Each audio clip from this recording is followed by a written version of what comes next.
And welcome back, footy fans, to another episode of Donnie's Disposals. I am your host, Coach Donnie Hess, here back with another AFL round review. Round two has come, it has gone. We got to talk about it, plenty to talk about. So let's welcome my co host for today, the Aussie in Canada, the man, the myth, the legend that is Mick Aussie. Mick, great to see you, sir. Yeah, great to be on again, and always keen to wear the Ottawa Swans jersey because I know you're a Sydney Swans fan, and aren't they going along very nicely?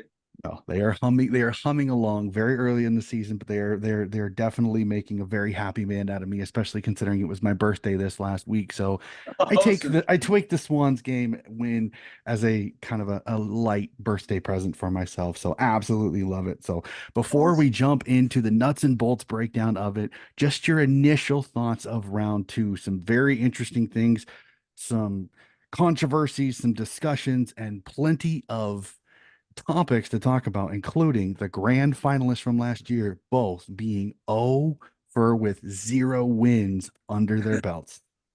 Well, as you know, I go on that New York TV show Sports Grid doing tips and bets because the host loves his betting Friday night watching the games. And it started off with the two dogs winning, that being the Saints and the Geelong Cats. So I'm like, oh, this could be a crazy round with upsets because it happens, doesn't it? Every now and Mm-hmm. then you'll get a week with tons of upsets. And I actually thought I picked all the winners after that, but I thought the underdog might get close. So I took all the winners to win, but the other teams to cover. I think the Bombers were the only team to cover just. So all the teams absolutely won by quite a bit. So recovered from a 0-2 start, luckily. Yeah, it was definitely an interesting round. Tons of things to discuss. So let's jump right into it. First, we have to do it. Thursday night footy sees what many people might consider an upset as the Saint kill the Saints, knock off the Pies 94-79. And the biggest question is the Pies, is it a hangover, or have people finally figured out the Magpie system? Oh, I'm going to say it's absolutely a hangover. I'm going to agree with the legend Lee Matthews when he said they partied and celebrated too long. They all went together and watched their documentary the week before the first round, all still loving it, and I love it. I'm not a Collingwood hater. No, I'm not. I've loved the style of play they've played the last couple of years, and I worked with Craig McRae's dad when he just went to the Brisbane Lions as a young fella. His dad's a terrific fella. Listened to Craig on the Howie Games podcast recently. Great coach. But yes, they party too much. Hangover, absolutely. And it's only a small percentage difference, because the game's so quick, right? Mm-hmm. Yeah, 100% agree. I really look at this and I go, there's just something off. I agree with what all the footy shows have said. There's just something not right. And I don't like that they're going, well, the one miss in the defensive end is the reason. No, I think it's more than that. I honestly agree with it's a lack of hunger. Like you're Yeah. seeing things in the Collingwood game that you have not seen in the previous two seasons. You see guys giving a high five as the ball is zooming down the far wing in that game against the Sydney Swans. It's lack of efforts from midfielders and halfbacks and center halfbacks when it comes to pressure. So it's like it almost kind of like the hunger is gone, and I keep hearing Coach McRae saying we're on our systems, we're doing this, we're doing our process.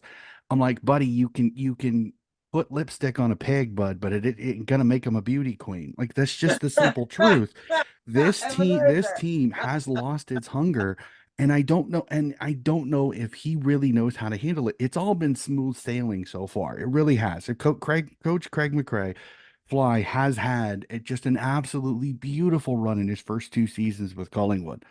But this season is becoming very rocky and it's starting to show. His press conferences are getting snippier and snippier. And I worry for a lot of people in Collingwood, if they somehow find a way to drop this one up in Brisbane this week, things could get very rocky at Victoria Park and Collingwood there. So I don't want to pile on. I also got to give it Jack Higgins goal, one of the goals of the year this year. Was it out of bounds or not? I really don't want to go into it because camera angles can be quite misleading. But what a goal. Absolutely fantastic. The Saints love seeing Ross embrace new style of footy. Their run game is ridiculous. Will the injury to Liam Henry hurt them a little bit? That'll be fascinating. But this was a marvelous game. Like I said, I am not a Collingwood hater as well. I enjoy their style of footy, but seeing them come back to earth a little bit is very interesting to see. How does Coach Craig and the rest of this squad respond not only this week but going further in the year? We'll jump over to the Adelaide Oval where the Cats get a huge win on the road at the Adelaide Oval, 96-77. And sir, I will hand it over to you as the diehard Crow supporter that you are. How frustrating is this loss considering the Crows last year were incredible at home? Oh, mate, I want to be mostly positive tonight, but not on the Crows. I am a Crows fan since their inception. I saw them win their first premiership. I have not been a fan of Matthew Nicks, I'll be honest. And I'm worried that some of these guys that have played 50 to 100 games, I'm worried that they're just going to stay a little bit better and not be the players that they think they will be. Very disappointing. Their on ballers were just bombing it into the forward lines. Tommy Hawkins, him at full forward, he just ragdolled their young defenders. He did what he wanted. And of course, everyone's talking about Tommy Stewart just taking mark after mark. And they had three players pull out, two or three pull out just Mhm. before the game, including Duncan. So Crows, very, very disappointing. And I want to talk about their so-called eight leadership group. What a load of Cleveland Browns in my pants that is. Yeah, I was. You are not the only one. I know. I listened to the Rush Hour, and several of the people were like, it might be just the tiniest bit too big." I'm more disappointed because everybody knows Tom Stewart is an incredible intercept defender, yet they still bombed it in and bombed it in and bombed it in every single time. There was no giving Tex Walker, who unfortunately I think came into this game underdone. Fogarty didn't have it. I think it was McHenry came in. It kind of gave him a spark, but it just again, it's another one of those a lot like the Gold Coast game. They just had no spark until the fourth quarter, and it was almost like, oh no, we don't want to lose this. Now we're going to play. And as Crow supporters, I agree with him. It's like, where was this in the first three quarters? I think that's the more frustrating thing because this team has some talent, but there's a ton of questions now in Adelaide, and I'll be fascinating to see how this week will go because they have to get a win with their schedule moving forward. We jump back over to Marvel Stadium as the Frio Dockers continue a nice little run of form to start this season as they knock off the hapless North Melbourne Roos 102-76. I'll ask you this, sir. Are we going to be a little bit disappointed if Clarko doesn't find a way to get a few wins early in this season with North, or is this just going to be a lot of growing pains until Clarko can really get these guys as a cohesive unit at North Melbourne? Oh, I could give two craps, mate. They've been terrible for years. I'm not a real fan of Clarkson. He's all right, but he changed the game to being defensive when he won those premierships at Hawks. Of course, he's smart. He outsmarts the AFL bosses. Yeah, they got some good young players. They got no one decent in defense. But they got off to that great start, didn't they? They were up by a Mhm. shitload, and then the Dockers just come back and absolutely beat them easily in the end by 26 points. Crows are in trouble this week over there in Fremantle. I like Fremantle this year. Caleb Sarong, absolute star. Brayshaw, of course. Nate Fife is looking good again, although he's got a bit of a sore back. Mhm. And of course, Jackson is a star, the big fella. Yeah, it'll be interesting to see when Darcy comes back how they respond to that. But agree. I mean, Caleb Sarong has been fantastic. Brayshaw saw himself on the wing this week, which was interesting, but then he eventually kind of went inside. So again, Fremantle, I've been pleasantly surprised. Can the Roos figure something out? It'll be fascinating to see. Unfortunately, the next game doesn't get much easier as Hawthorn lays an absolute egg at home on the MCG as the Melbourne Demons beat them 93-38. Is it really sad that one of the best parts of this entire game is a Christian Petrarca smother in the goal and him celebrating like an absolute muppet? I'll tip my cap to him. It's a great effort. but it was just kind of it made me chuckle a little bit how big a deal that they made it. But again, the D's just too good. Bailey Fritsch, fantastic. Ben Brown finally kind of finding some form.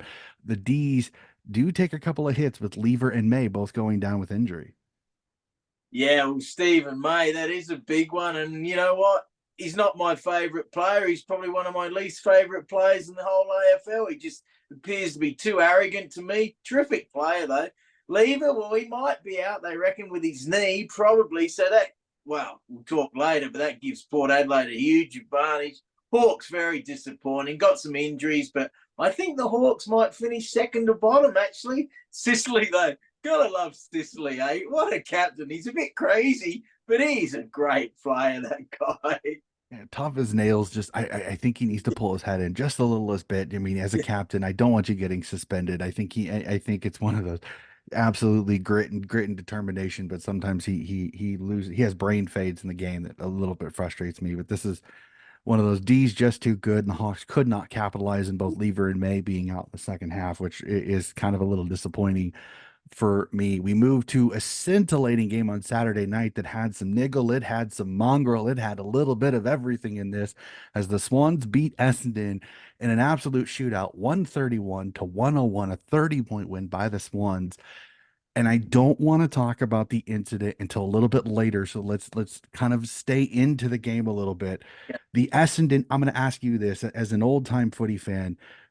Is this the Essendon edge that you want Essendon to have, or was this a little bit of false bravado by the Bombers? Oh no, you got to admire the coach for telling them to go extra hard. But then, well, the guy did screw up, didn't he? But we'll talk later. Oh, Bombers, they've been disappointing for so long. I do like their new coach, but I just think they'll be probably 10th to 14th. I don't think they'll make the eight. You get a few injuries in a team like the Bombers, and they'll drop away. I'm a fan of Parrish. He might be back this week. But yeah, just talking your Swans, mate. They just star-studded with their young kids, and then you got the good players that come back in Mills and so forth. So you guys are looking really good. And Isaac Heaney might have three best on grounds already. So I tipped your Swans to actually make the grand final. I tipped them second. Man, they might go all the way this year, and I wouldn't complain if they did.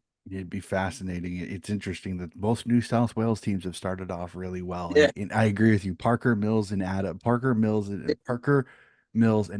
all still to potentially come back into this team. In fact, I even agree. I'm not sure if Adams walks into this team. I think Adams may have to play in the VFL and earn his spot potentially, which is kind of crazy to think is experienced a veteran as he is. But we'll discuss the event that everybody's talking about a little bit later. So don't think we're not going to talk about it because I'm a Swans fan. We will discuss this. I'm looking forward to that particular conversation. We jump to Ballarat as the Doggies kind of show what we thought they could potentially be, or was this a little bit of the Suns being a little bit of fool's gold a little bit with their two wins early in the season as the Doggies get a 48-point win, 115-67. Cody Waitman goes bunta, kicks 6 goals, including 4 in the first half. And I have to say this, it was absolute theater to watch Liberatore and Rowell go one-on-one this entire game. Oh, wow, he's a beauty. Liberatory, I mean, I remember his dad too. He was tough as anything. And glad Waitman's wearing tight jocks and not letting it hang out these days. But he kicked 6 goals. But 9 goals in the first quarter sure was a good toss to win. Game was all over. You know, I nearly picked the Suns, but I stuck with the Dogs, and I'm glad I did because they did win by a lot. I hope the Suns do well and do make the eight, but disappointing away from home. Ballarat is in a dip. It's cold and windy, so they just obviously didn't adjust to being on the road. Well, and Jared Witz isn't there either. Jared Witz is one of the top five ruckmen in the entire competition. And I saw a statistic that Jared Witz has not played in like it's either 4 or 5 games in his total career, and all five Gold Coast have lost. They have not Wow. won if Jared Witz has not been on the court. I did hear about that injury before I tipped. I tipped the doggies because I worried going to Ballarat. Western Bulldogs usually play Ballarat really, really well. So that was one of those I got right. But I'm interested again. It's like the doggies, they're a fascinating team because there's still holes in this team that, but they can be on their day quite dangerous. So they'll be fascinating. They're one I'm going to keep an eye on. Both of those teams are teams that I really am going to keep an eye on as the year goes on. We jump back to the MCG as Port Adelaide, the evil Port Adelaide for my co-host here. Gets a 30-point win, 122-92 over the Tigers. And again, I got to tip my cap. Travis Boak, 350, yeah, 350. Congratulations to you, sir. That is absolutely magnificent to see that. How much longer he'll go will be the question mark. The Tigers and Adam Uze, are there questions whether this is a Tigers team that may have to kind of, shall we say, use the R word, rebuild, even though they brought in Taranto and Hopper last season? Well, I could care less because these are two of the three teams that I dislike the most. But that said, I actually watched the full game for some reason. I watched this one and the Crows and Cats. I watched all of it. Power got off to a rough start. Tigers were up at half time, and then Power just got moving. Their on ballers obviously very good. Rosie and Butters. Horn Francis out again with a hamstring. He's an absolute beauty. But who cares? Power will finish in the top four, but then they'll bomb out again in the finals, hopefully. It'll be interesting. Port's another one that I'm almost worried that they went a little too heavy defensively, and are they going to be able to handle teams with quicker forward lines? It'll be fascinating to see how they go. So, and then we'll round up the last one, which, I mean, if you just look at the score, this was relatively uneventful. But I have to say this, I got to say this. Harley Reid showed some flashes of why he was the number one overall with a couple of fantastic plays. I think he's going to work his way into this system. Again, I think the Eagles are going to have a lot of pain this season. I hope they get a game or two just so then we don't have a wooden spooner with no wins. But the Giants, again, just too good with a 65-point win. And the Giants and the Swans at the top of the table, both 3-0 after technically 3 rounds of footy. Oh, man.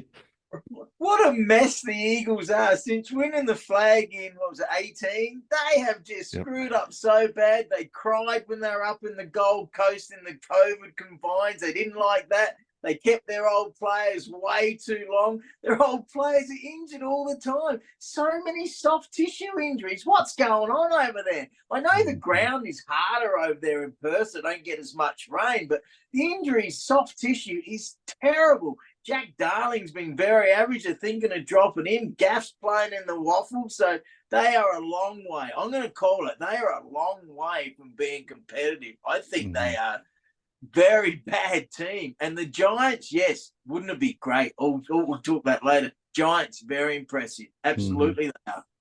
Yeah, I said it last week and I'll say it again. I think the 2018 grand final and the Eagles brass thought they were going to be more, and then 2020 started their downfall, Yeah. and they are kind of they are the masters of their own demise. And I hate saying that. I don't wish that upon any club, but they are. They're the masters of their own demise. The reason that they are at where they at is because of the list management, not the coaching. The list management has been woeful. But Oh, I don't want to pile on the West Coast Eagles for 2 straight episodes. So we will jump to my burning questions. I want there's some things that I have to discuss with you, Mick, because I really want to know what you think on this.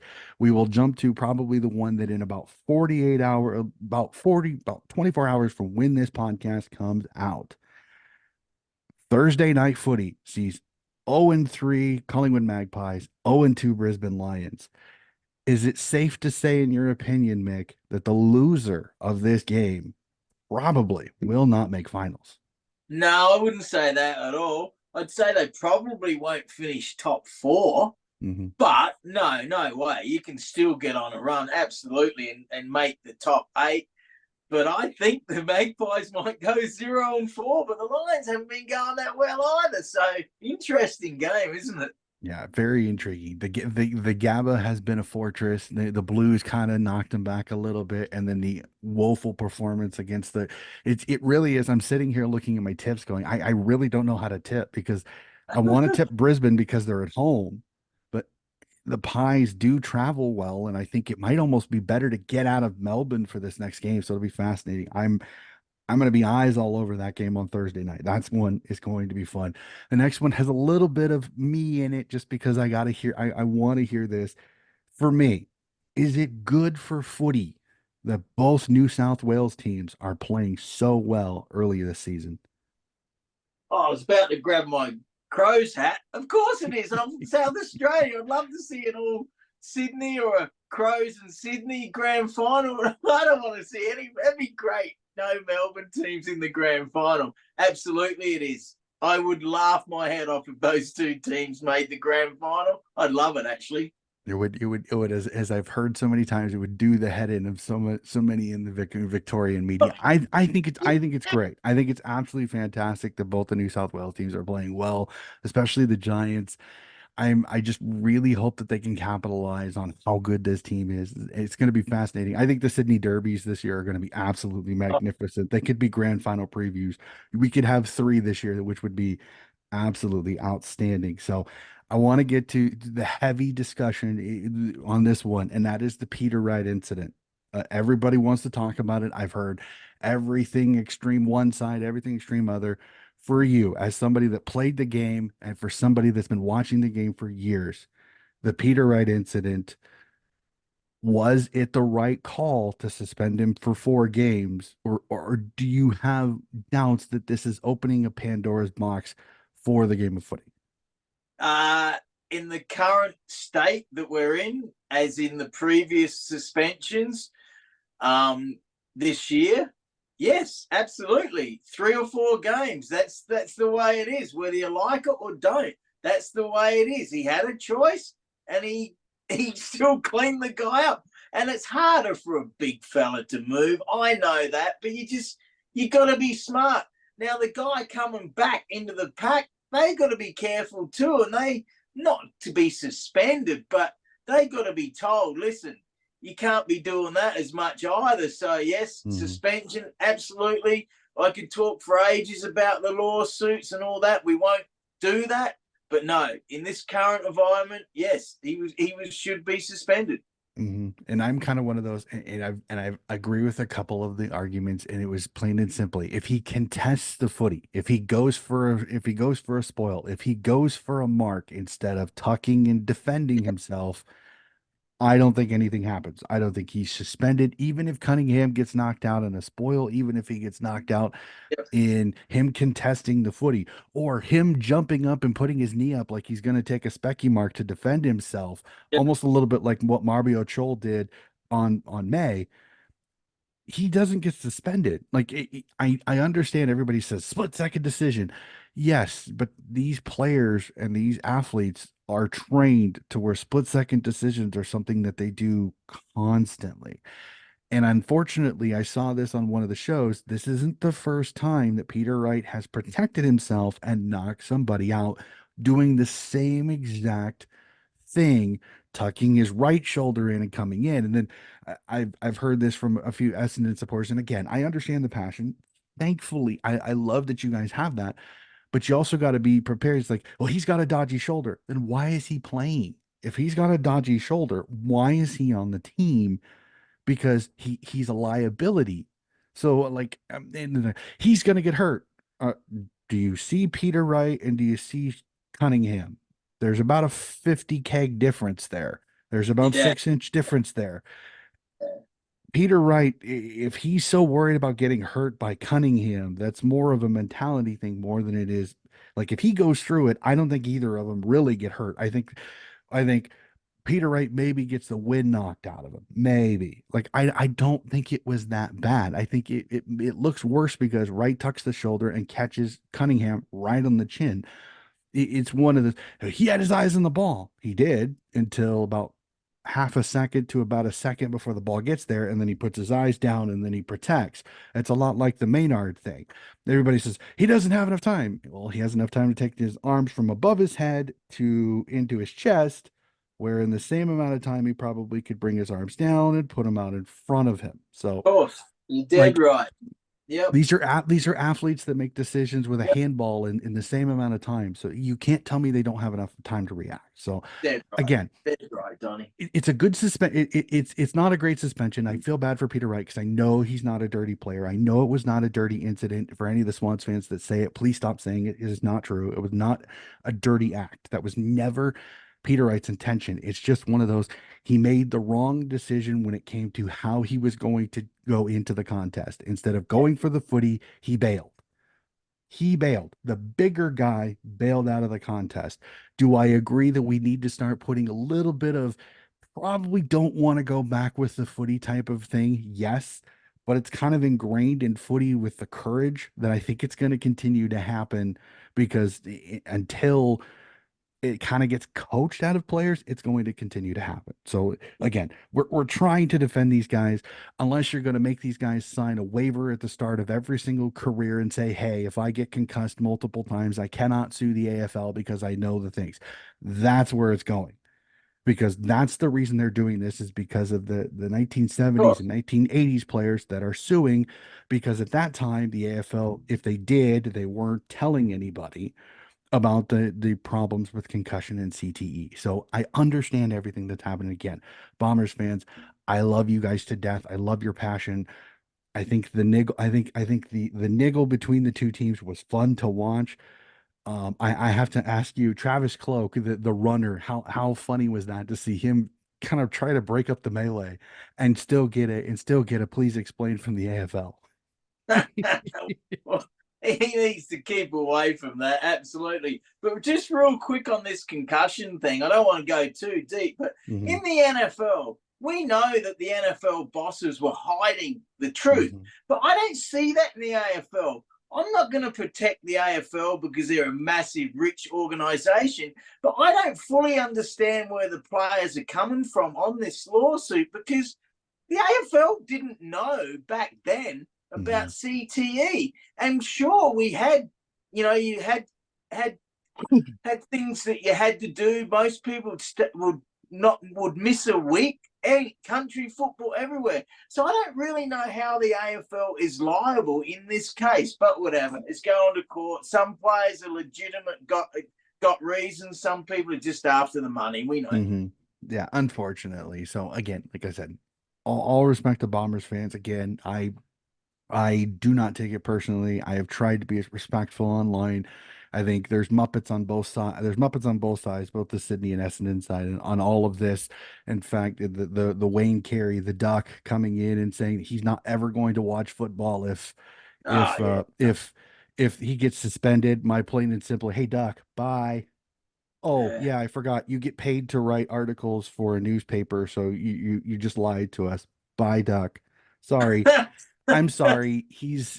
He really got on my goat because a lot of times when he was on shows, he stated the obvious. I'm like, I understand you're a great player, but that doesn't make you a great analyst or that you know anything of what you're talking about. He was very obnoxious. So for me, it's kind of one of those, bye, Duck. I'm sorry. I don't miss you. So I listen to his podcast. I do listen to his podcast. I actually like him as an analyst, but he screwed up. He got cocaine up his nose and got caught. So he's had a few too many strikes. But amazingly, he's getting a lot of guest gigs, so he's still doing all right.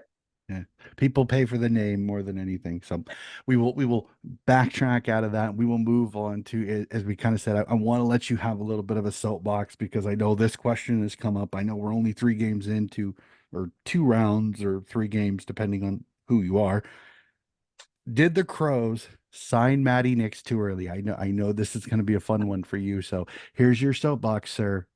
Have at it. Absolutely, they did, especially when they might be 0-5. If they lose to the Dockers, then they got Demons in Adelaide, then they got Carlton in Melbourne. Imagine that if they're 0-5. Absolutely, they signed him too early. Now, this is why I'm also dirty on Matthew Nix. What a load of crap this is.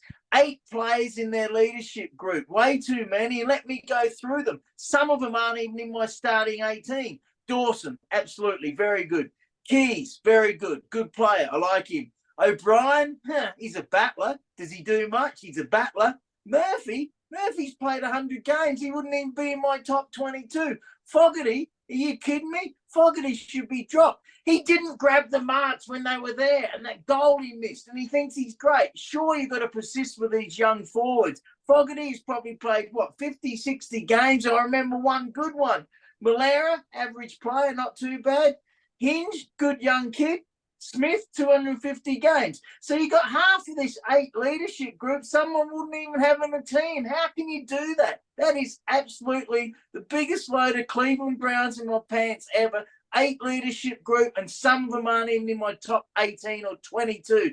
And Ned McHenry, he better play him this week. Ned McHenry should be in that starting 18. He's a goer, and his disposal is quite good as well. How in the hell is he not in the starting 18? Nix needs to smarten up and pick his best players and forget Chase Jones. What's he played? 70, 80 games? He's average. He was apparently a champion in Tasmania as a junior. Another average player. So I'm worried that these Crows players have played 50 to 80 games are only ever going to be like that. I hope I'm wrong. I really do. Thank God we got Dawson and the little Rankin because they're skillful.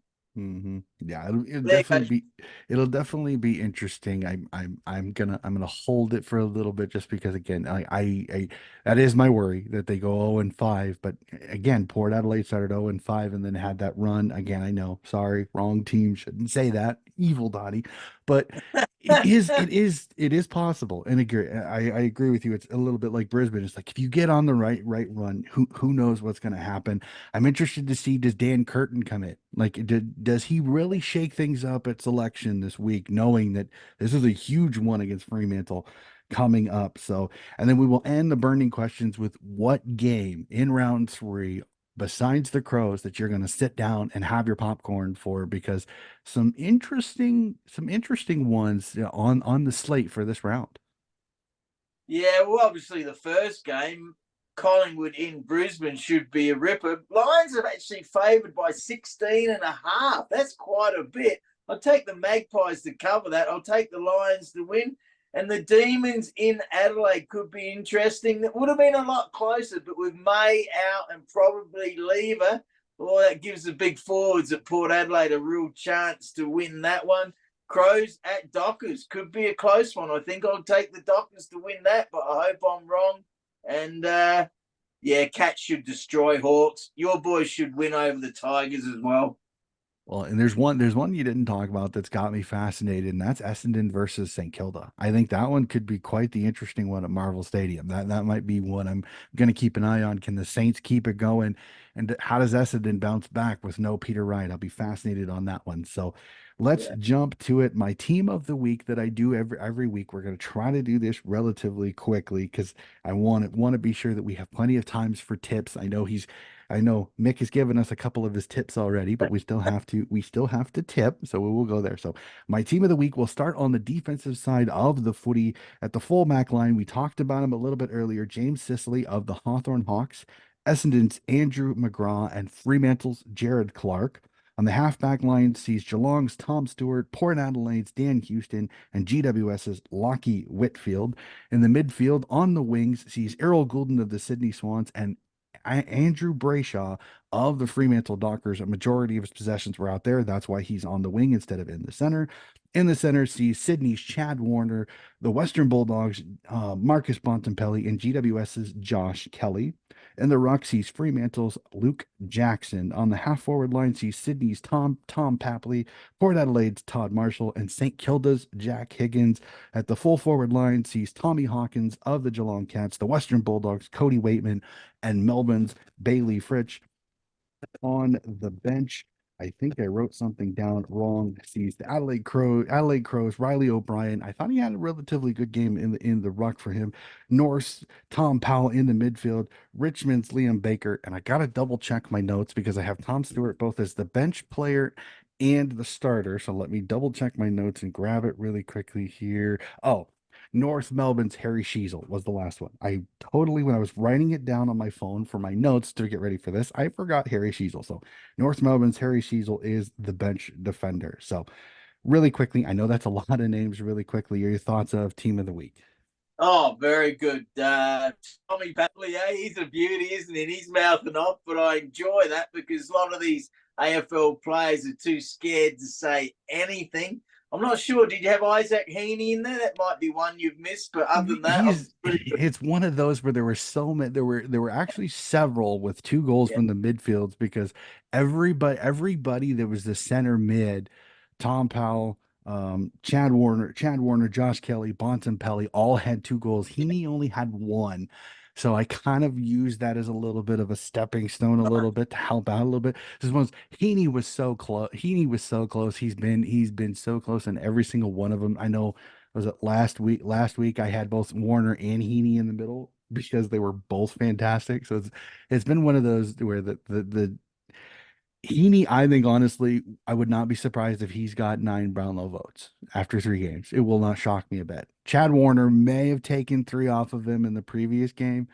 Uh, but I think if it's not 3-3-3, it's 3-2-3 because that's how good Isaac Heaney's been, which has been fantastic to see that young man play so much better. So let's get to it. We will do the That, tips. that, I'm really impressed what you did with that team of the week. That's unique. That's different. And Mhm. another player I like to say, I'd love him on the Adelaide Crows, Shy Bolton. He played well for Tigers as well. Yes, he did. Yes, he did. He played majority forward, and I think he only kicked two goals where it was like there was 6-5-4-4. So most of the guys that got on had kicked just a little bit more, but he was right there.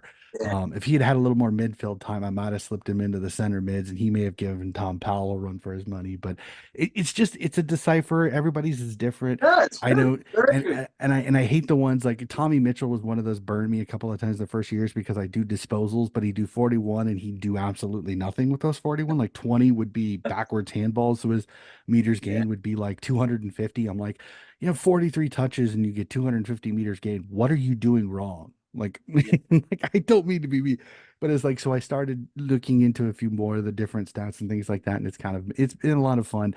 I've had some people absolutely rip me, which is fine. As long as we can have a good discussion, that's great. It's when you tell me I'm a flog and I don't know what the heck I'm talking about, then I either block you or I ignore you.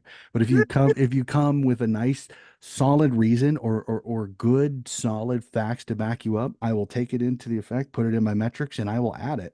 I am more than willing to have a discussion. But it's when you come with you're a flog or you're an idiot, you don't know what you're talking about, then you kind of turn me off of whether I'm actually going to listen to you. Bye. So, um, so let's go to it. We'll do our tips. I know we're a little bit before selections. I know the injury list just came out today, but we'll join to it. Thursday night footy at the Gabba, Brisbane Lions, Collingwood Magpies. Who do you like in this one? First of all, I can tell you've been listening to Australian radio with the word flog, and to all the Americans listening, it's similar to what they call Ted Lasso over there in that show. So, yeah, common great name, a flogger. No, yeah, I'd like the Lions to win, but I think the Port Adelaide, what I'm losing it, Magpies, I've got the Collingwood Magpies, I think might cover the 16 and a half. So, I hope the Lions win and get to 1 and 2. I think Brizzy wins this because I think the style that Brizzy can play through the middle, getting the turnovers. They showed a little bit of the blueprint of how to be Collingwood last year when Collingwood was going red hot. I think Brisbane fires back. I still don't think Craig McRae has gotten his guys to kind of focus yet. So I'm going to tip Brizzy in this one, but I still think this is under. I think this is around 2 goals. I think this is an absolute nail biter for most of it. Jump down to Marvel Stadium as we see North Melbourne host Carlton coming off the bye. Do the Blues nip a rusty Carlton, or does Carlton absolutely go bunta on this Roos team? Oh, look, the Blues should win this, and good to see Harry Mackay kicking straight because I did diss him a fair bit. Blues are favoured by 33 and a half. I have a bit of a guess at the spread, and I guess 25. So Blues to win quite comfortably. Hopefully the Roos can play more than a half like they did last week. Wow, they only kicked 2 goals in the last half, I believe, or kicked Mhm. 1 goal 5 in the last 15 minutes or something crazy like that. Yeah, I'm gonna tip the Blues, but this is one of those a rusty Blues outfit that's been off for a week. Could the Rouge jump the Blues quickly and maybe put a little bit of fear into the Blues. That it'll be fun, fascinating to see. I think Blues too talented, too good. They win this one, but I think the Roos put a little bit of a scare into them early because of the rust of having a bye week. So we'll jump out Optus Stadium in Perth. Your head versus your heart tip on this one. Fremantle v the Adelaide Crows. I'm going to tip the Dockers in this one. Again, the Crows, for some weird reason, their game doesn't always travel away from the Adelaide Oval. Fremantle playing well. Luke Jackson, I think, could be a matchup nightmare for Riley O'Brien. Sarong's playing well. Brayshaw's playing well. They're finally starting to kick goals along with play very defensively. I think this may be a bad matchup at this time for the Crowies, so I think the Dockers win this one. Yeah, Crows are bad on the road. I mean, we got within a few points of Collingwood at the MCG last year, but other than that, we were pretty bad on the road. Dockers are favoured by 12 and a half, so that's 2 goals. I think the Crows might get within that, but it will be very interesting to see how the Crows respond. Tex Walker's a key. It's a big field over there. So if Mhm. Tex Walker gets some space and kicks quite a few goals, Crows can win. I'll take the Dockers just, and I hope I'm wrong. It'll be a good one. I hope the Crowies pull up to the top of the stadium and give a challenge. I really want to see that. So back to Marvel Stadium, and I think it's an intriguing game between the Essendon Bombers and Saint Kilda Saints. Who do you like in this one? Well, the Saints are favoured by 8.5. I think they'll win that and win that quite well, actually. Max King's out with a suspension, as we know. Darcy Parish might be back in for the Bombers after a hamstring injury. He's a great player. Saints to win and cover the 8.5. This is one of those I look at it and I can almost see an upset special because it's kind of the perfect storm. Max King is out injured. Who's gonna take the forward? Who's gonna take that full forward spot? Does Tim Membry shift over? Or do we see something on that? Can Essendon figure out defensively so then they're not getting scored out the back because Higgins and Butler will absolutely have a field day with that one.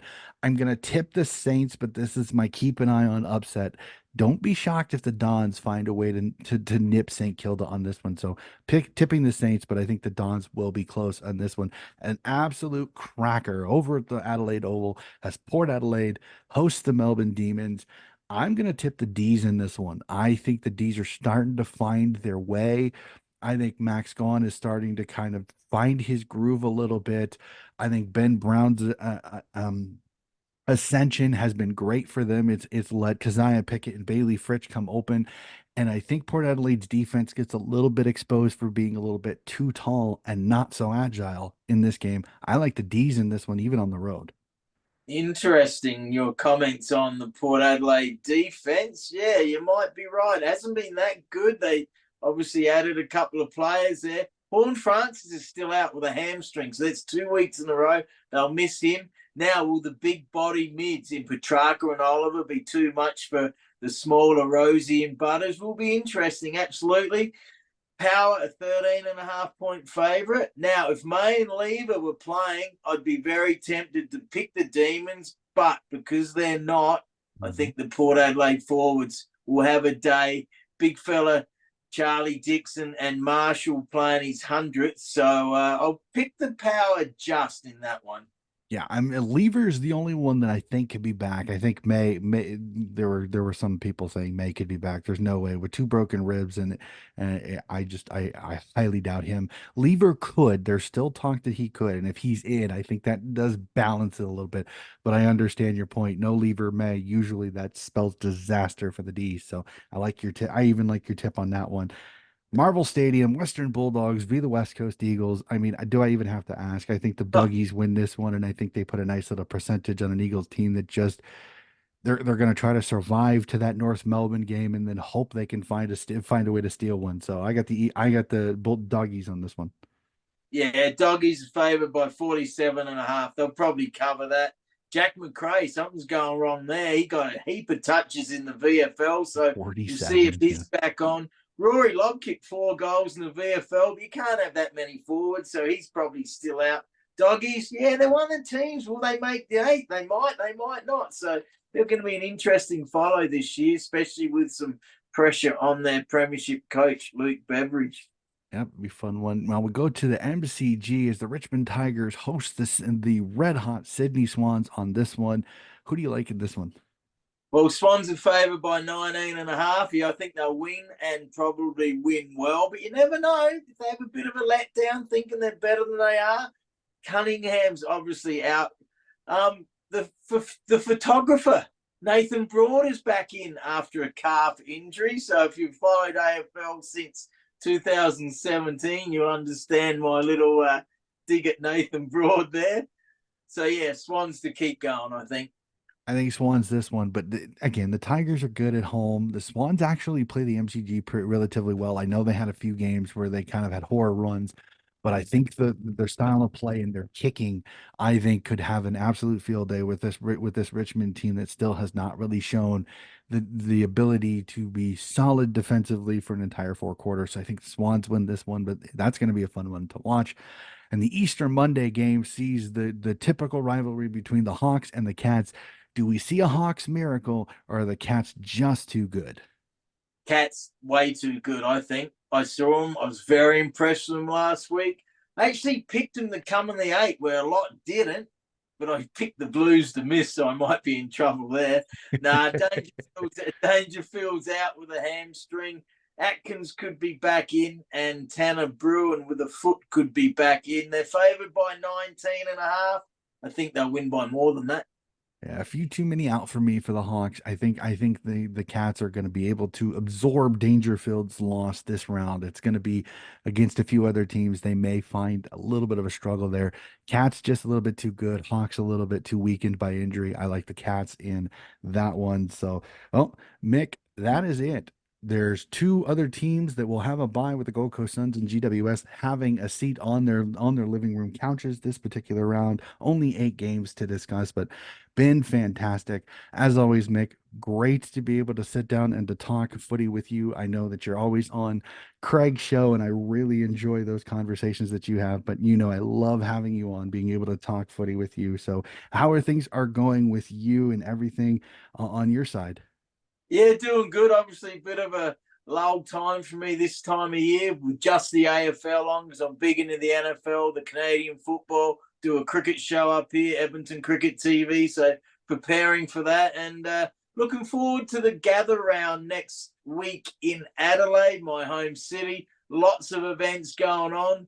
There's all the Melbourne guys are going across. So very impressed that Adelaide did a good job last year and they'll do an even better job this year because we hate it. Melbourne stole the Grand Prix years ago, so we're going to show how great a job we do with this gather round, and hopefully we keep it for a long time.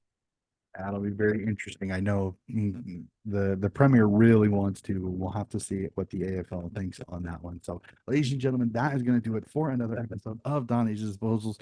Keep an eye out. More State League and AFL coverage still to come this year. In fact, keep an eye out. The Sandful review of the first 4 rounds of the women's comp and a preview of the men's comp getting started this week is coming up very, very soon. Keep an eye out for that. That'll do it for another episode of Donnie's Disposals. We'll be back again with more footy to talk about very, very soon.